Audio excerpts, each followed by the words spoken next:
मान्य सदस्यहरू, व्यवस्थापिका संसदको आजको बैठकको कारबाही प्रारम्भ हुन्छ। सर्वप्रथम सम्माननीय प्रधानमन्त्री श्री पुष्पकमल दाहाल प्रचण्डलाई अब 2074-75 को लागि नेपाल सरकारको नीति तथा कार्यक्रम सम्माननीय राष्ट्रपति समक्ष प्रस्तुत गर्न अनुरोध गर्दछु।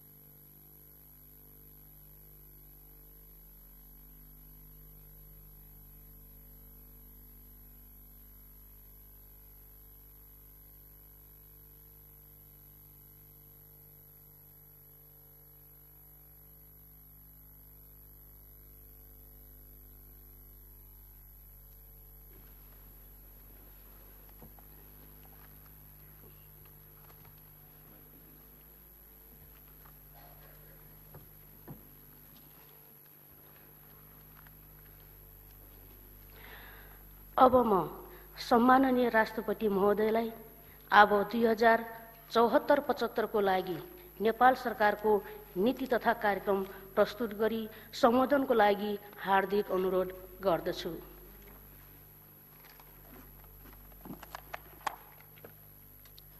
सम्माननीय सभामुख महोदय, नेपालको संविधान जारी भएपछिको दोस्रो वर्षमा नेपाल सरकारको आर्थिक वर्ष 2074-75 को नीति तथा कार्यक्रम यस गरिमामय संसदमा प्रस्तुत गर्न पाउँदा मलाई खुसी लागेको छ। यस अवसरमा म नेपालको संघीय लोकतान्त्रिक गणतन्त्रका लागि नेपाली जनताले पटक पटक गर्दै आएको ऐतिहासिक जनआन्दोलन, सशस्त्र आन्दोलन, मधेस लगायतका आन्दोलनको स्मरण गर्न चाहन्छु। लोकतन्त्रको स्थापनार्थ शहीदहरूको त्याग र बलिदानलाई उच्च सम्मान गर्दछु।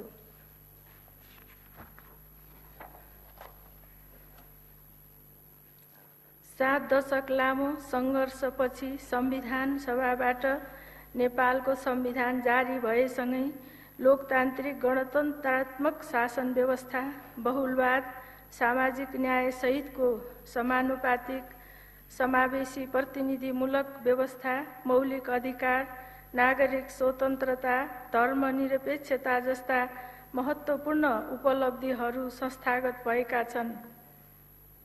संविधानले अंगीकार गरेको विविधता बीचको एकता, सामाजिक सांस्कृतिक ऐक्यबद्धताले नेपालीको स्वाभिमानलाई अझ उच्च बनाएको छ।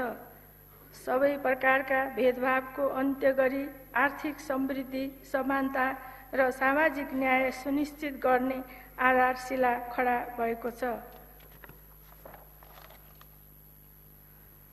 यस सरकारले कार्यभार सम्हाल्दा संविधान जारी भएपछिको असन्तुष्टिलाई समेटी संविधानको स्वामित्वको दायरा अझ फराकिलो बनाई राष्ट्रिय एकता सुदृढ गर्ने, स्थानीय तहको निर्वाचन गर्ने प्रमुख अभिभारा थियो।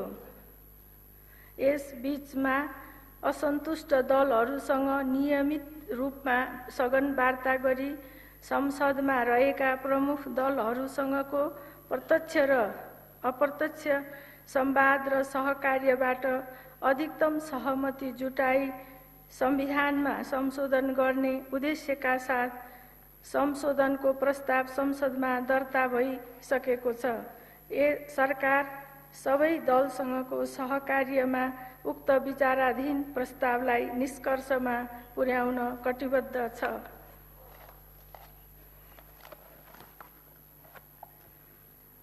विगत 15 वर्षदेखि जनप्रतिनिधिविहीन रहेका स्थानीय निकायलाई संविधान अनुरूप पुनर्संरचना गरी प्रदेश नम्बर 3, 4 र 6 अन्तर्गतका 283 गाउँपालिका तथा नगरपालिकामा पहिलो चरणको चुनाव सम्पन्न भइसकेको छ।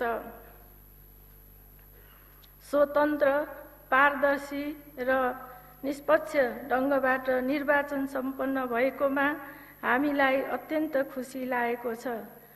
प्रथम चरणको निर्वाचनमा राजनीतिक दल र नेपाली जनताको ऐतिहासिक, अभूतपूर्व र उत्साहजनक सहभागिताको लागि सरकार आभार व्यक्त गर्न चाहन्छ।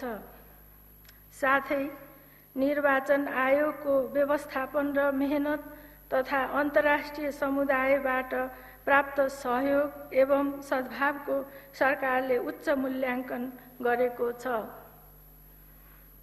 निर्वाचनको कार्यमा खटिएका राष्ट्रसेवक, सुरक्षाकर्मी र पर्यवेक्षकको सहयोगलाई धन्यवाद दिन चाहन्छ।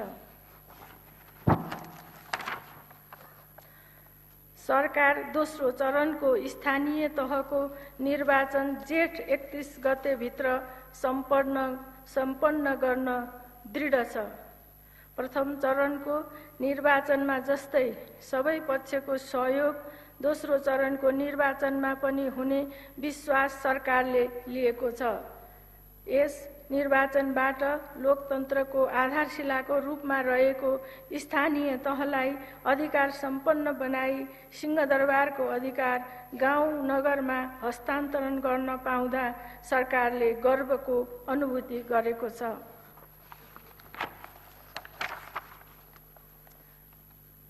संविधान कार्यान्वयन गर्ने सन्दर्भमा उच्च अदालत स्थापना, स्थानीय तहको पुनर्संरचना, तीनै तहको सरकारले गर्ने अनुसूची बमोजिमको कार्य विस्तृतीकरण, अत्यावश्यक कानुन निर्माण, स्थानीय तहको निर्वाचन जस्ता महत्त्वपूर्ण कार्यहरू सम्पन्न भइसकेको छ। संविधान अनुरूप बन्न बाँकी कानुनहरूको निर्माणलाई तीव्रता दिइनेछ। सङ्घ, प्रदेश र स्थानीय तहको निर्वाचन पश्चात नेपालको संविधान कार्यान्वयनले पूर्णता पाउनेछ। संविधानले तोकेको समयावधि विक्रम सम्वत 2074 माघ 7 भित्रै सङ्घ र प्रदेशको चुनाव सम्पन्न गर्न सरकार प्रतिबद्ध छ। निर्वाचन आयोगलाई आवश्यक पर्ने स्रोत, साधन र जनशक्ति उपलब्ध गराइनेछ।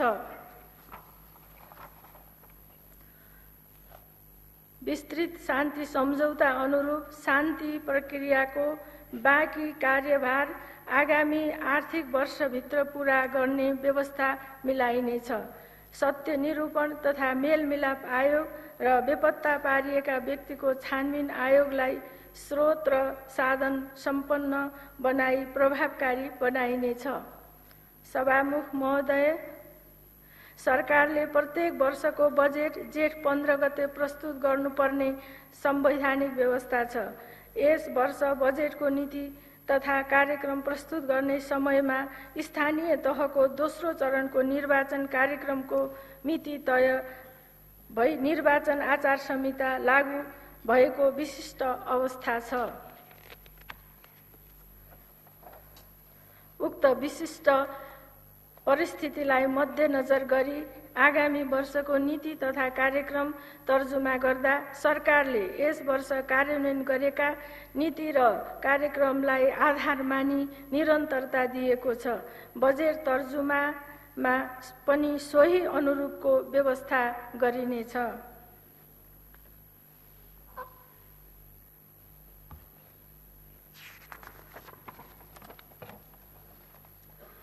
संविधान कार्यान्वयनमा वर्तमान सरकारले देखाएको गम्भीरता, शान्ति सुरक्षामा आएको सुधार, राजनीतिक वातावरणमा देखिएको सहजता, लगानी मैत्री वातावरण, प्रशासनिक क्षेत्रमा गरिएको सुधार तथा ऊर्जा क्षेत्रका अव्यवस्था र अनियमिततालाई नियन्त्रण गरी 12 घण्टाभन्दा बढी समय हुने लोड सेडिङ अन्त्य गरे पश्चात नियमित विद्युत आपूर्तिको कारणले चालु वर्षको आर्थिक वृद्धि दर बजेटले प्रक्षेपण गरेको अपेक्षा भन्दा पनि बढी भई करिब 7% पुग्ने अनुमान छ।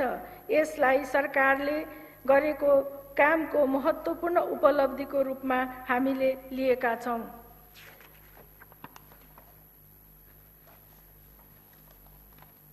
अर्थतन्त्रमा हासिल भएको उक्त वृद्धिलाई स्थायित्व दिँदै आगामी वर्ष पनि उच्च दरको आर्थिक वृद्धि हासिल हुने गरी चालू आर्थिक वर्षका राष्ट्रिय महत्त्वका र क्रमागत आयोजना तथा कार्यक्रमहरूलाई निरन्तरता दिइनेछ। राष्ट्रिय गौरवका आयोजना कार्यान्वयनका लागि आवश्यक स्रोत साधन उपलब्ध गराइनेछ। प्राथमिकता प्राप्त आयोजनाहरूको कार्यान्वयन क्षमता बढाउनुका साथै प्रभावकारी र जवाफदेही अनुगमनको व्यवस्था गरिनेछ। भूकम्प पश्चातको पुनर्निर्माण र नवनिर्माणलाई तीव्रता दिई भूकम्पबाट प्रभावित परिवारको पुनर्स्थापना गरिनेछ। राष्ट्रिय पुनर्निर्माण प्राधिकरणको क्षमता विकास गरिनेछ। पुनर्निर्माणमा स्थानीय तहलाई सहभागी गराइनेछ। पूर्वाधारका संरचना, ऐतिहासिक महत्त्वका सम्पदाहरू, विद्यालय, स्वास्थ्य संस्था एवं अन्य सरकारी संरचनाहरूको पुनर्निर्माणलाई तीव्रता दिइनेछ।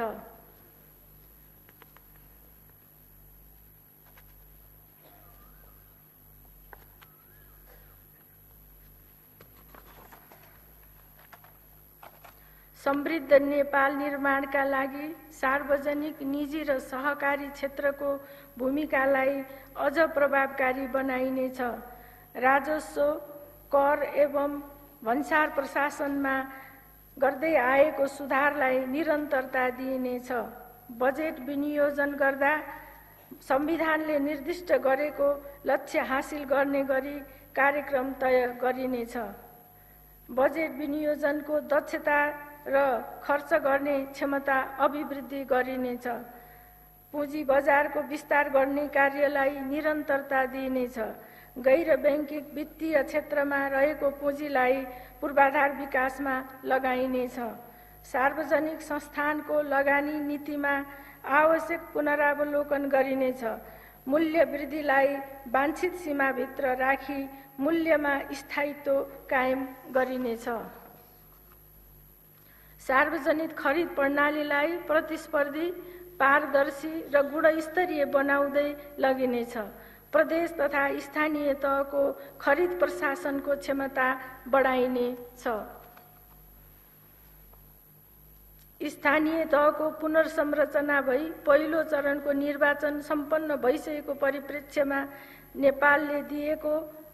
परिप्रेक्ष्यमा संविधानले दिएको अधिकार प्रयोग गर्दै कार्य सम्पन्न गर्न स्थानीय तहमा वैज्ञानिक, सरल र पारदर्शी वित्तीय हस्तान्तरण गरिनेछ।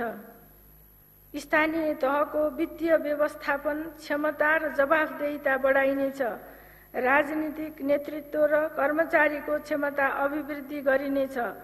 स्थानीय तहका लागि आवश्यक पर्ने जनशक्तिको व्यवस्था गरिनेछ।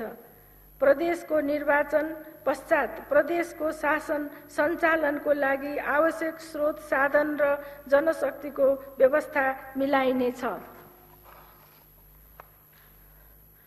औद्योगिक क्षेत्रमा बाह्य लगानी बढाउन आवश्यक नीतिगत, कानुनी, प्रशासनिक तथा आर्थिक सुधारका प्रयासहरूलाई निरन्तरता दिइनेछ। निर्यात वृद्धि गरी बढ्दो व्यापार घाटा कम गर्न वाणिज्य नीति 2072 र नेपाल एकीकृत व्यापार रणनीति 2072 अनुरूपका कार्यक्रम कार्यान्वयन गरिनेछ। व्यापारसँग सम्बन्धित पूर्वाधार विकासमा गरिएको लगानीलाई अझ बढी प्रतिफलमुखी हुने गरी निरन्तरता दिइनेछ। कृषि क्षेत्रलाई राष्ट्रिय उत्पादनको प्रमुख क्षेत्रको रूपमा विकास गरिनेछ। प्रमुख बालीहरूको उत्पादनमा आत्मनिर्भर हुने नीतिलाई निरन्तरता दिइनेछ। सिँचाइ, मलखाद, बिउ बिजनको उपलब्धतामा सुधार गरिनेछ। पशुजन्य उत्पादन प्रोत्साहनका कार्यक्रमलाई निरन्तरता दिइनेछ। पशु तथा बाली बिमा कार्यक्रमलाई कृषकको बीचमा पुर्याइनेछ। आर्थिक तथा सामाजिक रूपले पछि परेका कृषक केन्द्रित कार्यक्रमहरूलाई अझ प्रभावकारी रूपमा सञ्चालन गरिनेछ। सिंचित क्षेत्र विस्तार गरी वर्षैभरि सम्पूर्ण कृषि योग्य भूमिलाई सिँचाइ सेवा उपलब्ध गराउन, सिँचाइका सम्भाव्य सबै प्रविधि र प्रणालीहरूको विकास एवं व्यवस्थापन गर्न राष्ट्रिय गौरवका आयोजना लगायत ठूला मझौला कार्यक्रमहरूलाई प्राथमिकता साथ कार्यान्वयन गरिनेछ। जल उत्पन्न प्रकोप व्यवस्थापन गर्न जोखिमयुक्त ठूला र मझौला पहिरोको कार्यक्रमलाई विशेष प्राथमिकताका साथ कार्यान्वयनमा लगिनेछ। नहर प्रणालीको सम्भार, पुनर्निर्माण तथा मर्मतलाई जोड दिइनेछ। लोड सेडिङको अन्त्य गरी उज्यालो नेपाल बनाउने ऐतिहासिक सफलता यो सरकार र राष्ट्रकै महत्त्वपूर्ण उपलब्धिको रूपमा छ। ऊर्जा क्षेत्रमा देखिएको यो सुधारले उत्पादन र सेवा प्रवाहमा सुधार आई उत्पादन वृद्धि हुनका साथै उत्पादन लागतमा कमी समेत आएको छ। उज्यालो नेपाल अभियानको प्रभावकारी कार्यान्वयनबाट पर्याप्त विद्युत उत्पादन गरी राष्ट्रलाई आत्मनिर्भर बनाइनेछ। यसका लागि राष्ट्रिय गौरवको बुढीगण्डकी जलविद्युत आयोजना लगायतका पहिचान भएका जलाशययुक्त आयोजनाहरूको निर्माण कार्यलाई अघि बढाइनेछ। निर्माणाधीन राष्ट्रिय गौरवको तामाकोशी जलविद्युत आयोजना लगायतका प्रमुख आयोजनाहरूको निर्माण कार्यलाई प्राथमिकता दिइनेछ। अन्तर्देशीय र अन्तर्राष्ट्रिय प्रसारण लाइन विस्तारको कार्यक्रम सञ्चालन गरिनेछ। निजी क्षेत्रलाई विद्युत उत्पादनमा आकर्षित गरिनेछ। यस क्षेत्रमा जनताको लगानीलाई प्रोत्साहित गरिनेछ। वैकल्पिक ऊर्जाको विकासलाई बढावा दिइनेछ। विद्युत चुहावट नियन्त्रण गरिनेछ। प्रमुख नदीको बेसिन योजना एवं गुरु योजना विकास गरिनेछ। राष्ट्रिय लोकमार्ग, प्रदेश मार्ग र स्थानीय तहको सडकको मापदण्ड निर्धारण गरी प्रदेश र स्थानीय तहको केन्द्रमा न्यूनतम लेनको सडक पुर्याउने गरी सडक सञ्जालको विकास गरिनेछ। काठमाडौँ निजगढ द्रुत मार्ग, मध्य पहाडी लोकमार्ग तथा हुलाकी मार्ग निर्माण कार्यलाई प्राथमिकताका साथ अघि बढाइनेछ। रणनीतिक महत्त्व र प्राथमिकता प्राप्त सडक आयोजनाको कार्यान्वयनमा तीव्रता ल्याइनेछ र निरन्तर प्रगति अनुगमन गरिनेछ। पूर्व पश्चिम विद्युतीय रेल मार्ग, मेट्रो, फ्लाइओभर, टनेल मार्गको विकासलाई प्राथमिकता दिइनेछ। रज्जु मार्ग र जल मार्ग सम्भावनाको अध्ययन गरिनेछ। प्रत्येक शहरको प्राकृतिक स्रोत, ऐतिहासिक, सामाजिक, सांस्कृतिक पहिचान र आर्थिक सामर्थ्यको आधारमा गतिशील शहर निर्माण कार्यलाई निरन्तरता दिइनेछ। आर्थिक रूपमा विपन्न, लोपोन्मुख समुदाय र दलितलाई जनता आवास कार्यक्रम मार्फत आवासको व्यवस्था गर्ने कार्यलाई निरन्तरता दिइनेछ। शहर र गाउँको अन्तर्सम्बन्ध मजबुत गर्दै व्यवस्थित र समृद्ध गाउँहरू निर्माण गर्ने व्यवस्था मिलाइनेछ। प्रदेश राजधानीमा शहरी पूर्वाधारको विकास गरिनेछ। एकीकृत, व्यवस्थित, वैज्ञानिक, सुरक्षित र हरित गाउँ शहर निर्माणमा स्थानीय तहको नेतृत्वलाई बढी जिम्मेवार बनाई अधिकार सम्पन्न र क्षमतायुक्त बनाइनेछ। स्वच्छ खानेपानीमा नागरिकको पहुँच अभिवृद्धि गरिनेछ। राष्ट्रिय गौरवका आयोजना लगायत प्राथमिकता प्राप्त खानेपानी आयोजना तथा कार्यक्रम कार्यान्वयनमा जोड दिइनेछ।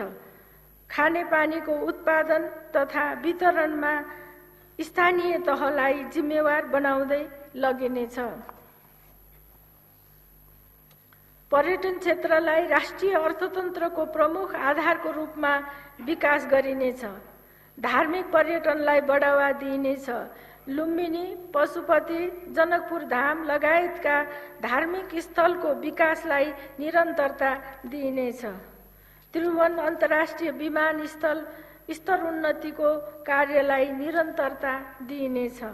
प्रस्तावित निजगढ अन्तर्राष्ट्रिय विमानस्थल लगायत राष्ट्रिय गौरवका विमानस्थलको निर्माण कार्यलाई तीव्रता दिइनेछ।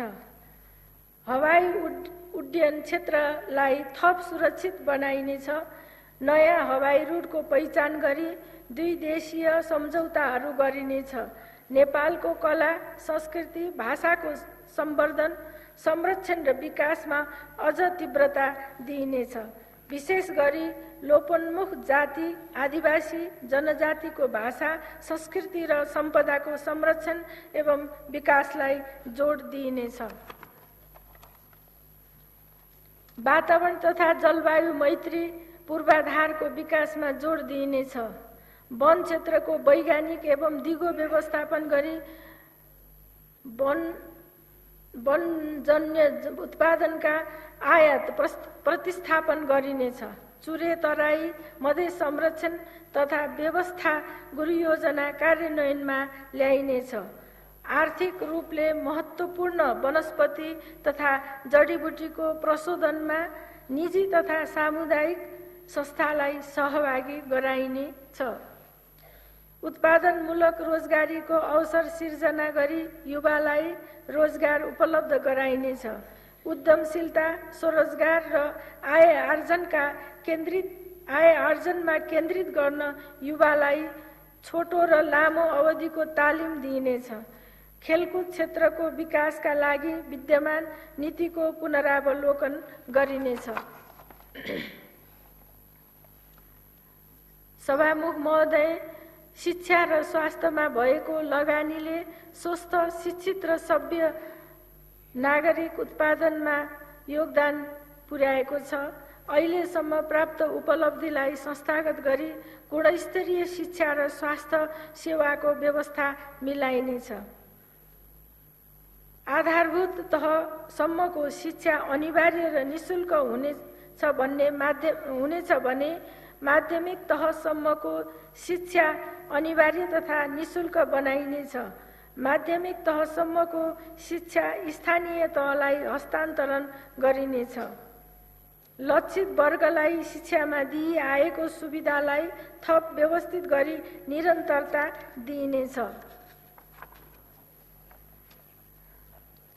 गुणस्तरयुक्त शिक्षामा पहुँच पुर्याउन सामुदायिक विद्यालयलाई नमुनाको रूपमा सञ्चालन गर्ने कार्यक्रमलाई निरन्तरता दिइनेछ। सिपयुक्त शिक्षाका लागि प्राविधिक तथा व्यावसायिक शिक्षालाई क्रमशः विस्तार गरिनेछ। उच्च शिक्षालाई सर्वसुलभ बनाउन प्रदेशगत रूपमा विश्वविद्यालय स्थापना कार्यक्रमलाई निरन्तरता दिइनेछ। साथै खुला विश्वविद्यालयलाई सञ्चालनमा ल्याइनेछ।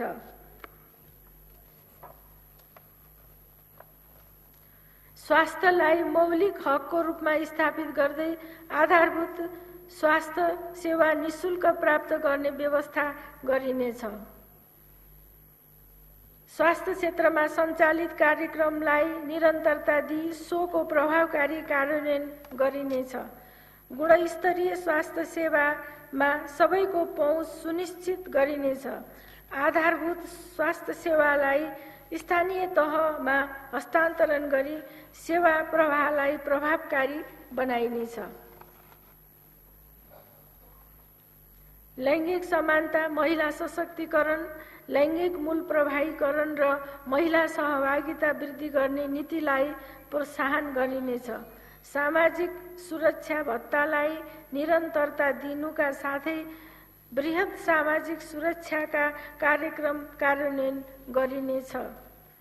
मुलुकको समृद्धिका लागि विज्ञान र प्रविधिको क्षेत्रबाट प्राप्त हुन सक्ने लाभ, अवसर र सम्भावनालाई खोजी गरी यस क्षेत्रमा संख्यात्मक र गुणात्मक विकास गरिनेछ। विज्ञान तथा प्रविधिका क्षेत्रमा अनुसन्धान र विकासलाई उच्च प्राथमिकताका साथ अघि बढाउन राष्ट्रिय कार्ययोजना बनाई कार्यान्वयन गरिनेछ। बदलिदो समयको आवश्यकता अनुसार परराष्ट्र नीतिमा परिमार्जन गर्दै कार्यान्वयन गरिनेछ। छिमेकी मुलुक भारत र चीन लगायत मित्र राष्ट्रसँगको सम्बन्धलाई नेपालको राष्ट्रिय स्वार्थ र आवश्यकताको आधारमा पारस्परिक हित, समानता, सहयोग र सौहार्दतामा वृद्धि हुने गरी अझ सुदृढ गरिनेछ। व्यापार लगानी, पर्यटन, श्रम तथा प्रविधिका क्षेत्रमा सहयोग अभिवृद्धि गर्न देशगत रणनीति सञ्चालन गरी आर्थिक कूटनीतिलाई बढावा दिइनेछ। गैर आवासीय नेपालीहरूको सिप र पुँजी नेपालको विकासमा लगाउने नीति र कार्यक्रमलाई निरन्तरता दिइनेछ। वैदेशिक रोजगारलाई सुरक्षित, मर्यादित र व्यवस्थित बनाउँदै गन्तव्य देशहरूसँग द्विपक्षीय सम्झौता गर्ने कार्यलाई निरन्तरता दिइनेछ।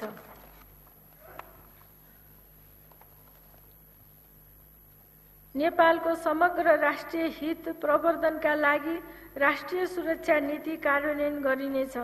राष्ट्रिय प्राथमिकता अनुरूप विकास निर्माण, राष्ट्रिय सम्पदा संरक्षण र विपद व्यवस्थापनमा नेपाली सेनाको परिचालन गरिनेछ। संविधान प्रदत्त जनताको मौलिक हक र अधिकारको निर्वाध उपयोगको वातावरण सिर्जना गर्न तदनुकूल आन्तरिक सुरक्षा नीति तर्जुमा गरी कार्यान्वयन गरिनेछ। नेपाल प्रहरी, सशस्त्र प्रहरी बल र राष्ट्रिय अनुसन्धान विभागको क्षमता अभिवृद्धि, आधुनिकीकरण र व्यवसायीकरण गरिनेछ। नेपाल प्रहरीलाई संघीय ढाँचा अनुरूप रूपान्तरण गरिनेछ। कारागारहरूलाई सुधार गृहमा रूपान्तरण गर्ने कार्यलाई निरन्तरता दिइनेछ। अध्यागमन प्रणालीमा प्रविधिको माध्यमबाट गुणस्तरीय र छरितो सेवा प्रदान गरिनेछ। सार्वजनिक प्रशासनलाई स्वच्छ, सक्षम, निष्पक्ष, पेशागत अनुशासनप्रति प्रतिबद्ध, पारदर्शी, भ्रष्टाचार मुक्त, जनउत्तरदायी र सहभागितामूलक बनाउँदै लगिनेछ। अधिकार सम्पन्न प्रशासन पुनर्संरचना समितिले प्रशासन पुनर्संरचनाको आधारभूत सिद्धान्त र नीतिहरू तय गर्दै निजामती सेवा, प्रदेश निजामती सेवा र स्थानीय सेवालाई मार्गदर्शन हुने गरी राष्ट्रिय निजामती सेवा नीति तर्जुमा गरिनेछ।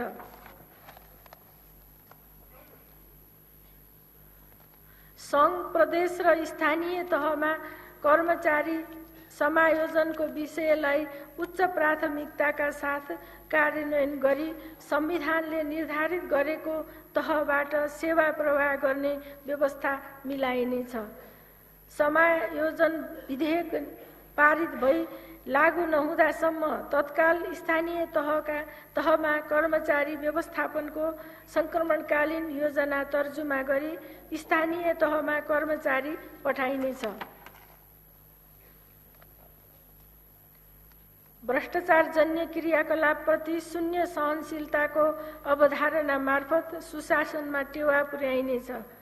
भ्रष्टाचार निवारणका क्षेत्रमा कार्यरत संवैधानिक र सार्वजनिक निकायको क्षमता अभिवृद्धि गरिनेछ।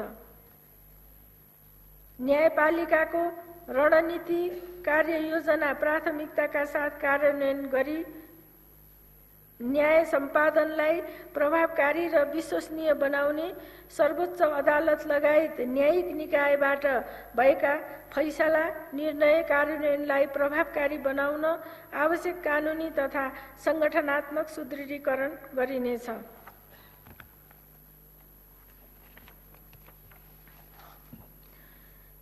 महान्यायाधिवक्ताको कार्यालयको रणनीति योजना कार्यान्वयन गर्दै सरकारवादी मुद्दाको अनुसन्धान र अभियोजनलाई थप प्रभावकारी बनाइनेछ।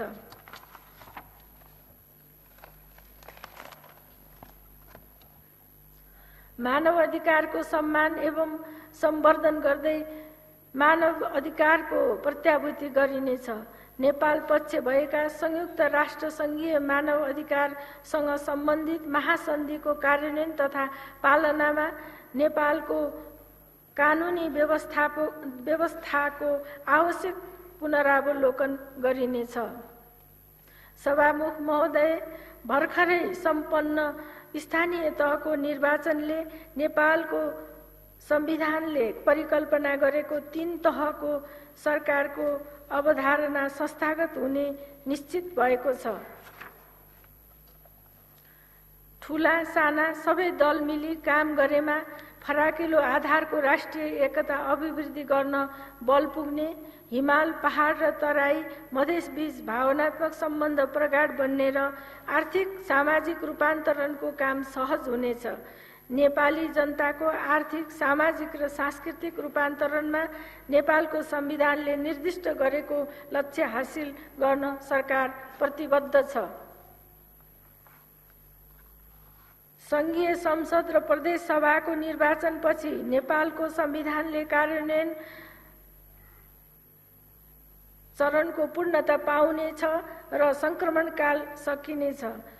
सरकार सबै दलहरूसँग निरन्तर संवाद र सहकार्य गरेर बाँकी कार्यभार तोकिएको समयमै पूरा गर्न कटिबद्ध छ।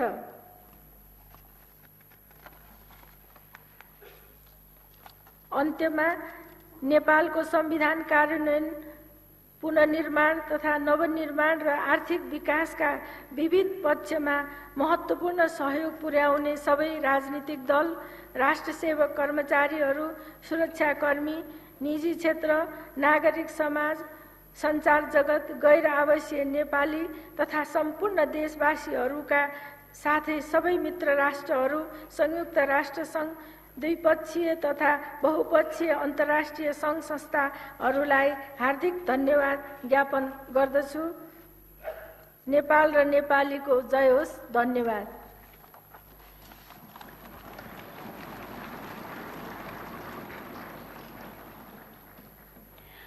मान्य सदस्यहरू, व्यवस्थापिका संसदको यो बैठक स्थगित भए पश्चात पनि आफ्नो स्थानमा उभिएर सम्माननीय राष्ट्रपति महोदयलाई विदाय गर्नुहुन मान्य सदस्यहरूलाई आग्रह गर्दछु। अब अर्को बैठक आजै आधा घण्टापछि बस्ने गरी यो बैठक स्थगित हुन्छ।